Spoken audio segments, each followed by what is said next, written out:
There were many things we took away from NFL Week 5. The Vikings still need some work. Squeaking by the Lions. Taylor Heineke struggled.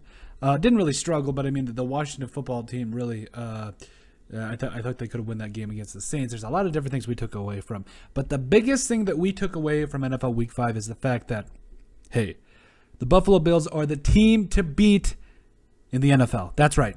Now, I full-heartedly realize that the Buffalo Bills right now currently sitting at 4-1. I think that a lot of things are not only going to go right for them this entire season, but the fact that they went and played the Chiefs like they did and took them down in the manner that they did. Now, there were a couple things I took away, more than just obviously their sheer dominance. It's the fact that, Patrick Mahomes is going to be back. There were quite a few times in which, I think one of those, that interception was off the hands of which wide receiver, that basically Micah Hyde just went and took in for a touchdown. That was kind of an anomaly, but other than that, I think the biggest thing to take away is that Josh Allen and the Bills are a tough team. They're just a tough out.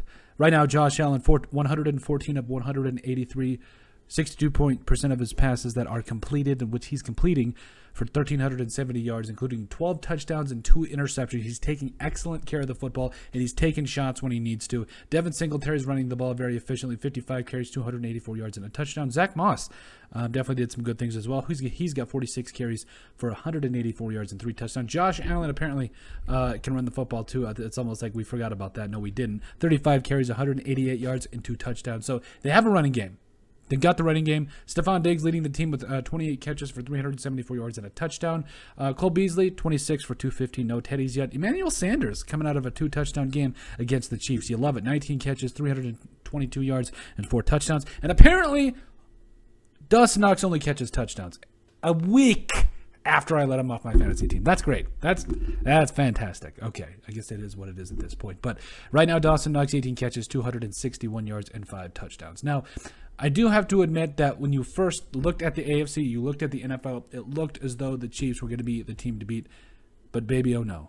Baby, oh no. By the way, Gabriel Davis, I'm expecting him to make more of a comeback moving forward. And I really think that he's going to get a lot more involved in the Bills' passing game. And I think he's going to actually be, later on down in the year, I think he's going to be a big player to watch. But, honestly, the Bills are just a tough team right now. You go to the defensive side of the football, Tremaine Edmonds leading the team with 30 tackles, Teron Johnson also 27 tackles and a sack. Micah Hyde, that pick six was incredible. I love Micah Hyde. He's just a baller. He's absolutely just a baller. But overall, also, is it just me or Greg Rousseau absolutely living up to all the hype coming out of Miami earlier in the year? But, obviously, he's just came out to his own, and he's absolutely played phenomenally right now. And like, if you watch him, like, I honestly didn't think he was that big or that it could move that quick. But man, oh man, he can just flat out move, and he's going to be a tough defender for the Bills for years. He's big, tall, fast. He's got all of the intangibles. Star Lutolini,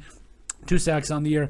And honestly, if you just look at the entire Bills team here, they're just stacked. They just have talent for days and days and days. And honestly, the defense is honestly impressive. Like, they're just going to keep coming after you. They cover you well. Leslie Frazier and those boys have done a great job with that defense. And honestly, it's just so easy to see why the Bills are the team to beat. They remind me a lot of, like, what was it, the 2000, I want to say it was the 2010 or 2011 Eagles, where things just came together like the Vikings, except the Bills defense is better than the Vikings. And honestly, I think the offense is pretty close, even when the Vikings had Brett Favre. So right now, if you put the Bills against anybody, I think they can obviously clearly beat anybody. I think they're clearly, the way they're beating teams, they're beating the best teams. They're blowing out teams that should be making the playoffs. Like a lot of teams they've beaten along the way, including 2 blankings of NFL teams. Now, I do think, again, that there's a lot of context here. I think that what it comes down to is the fact that the Dolphins, I think they missed Tua right away, and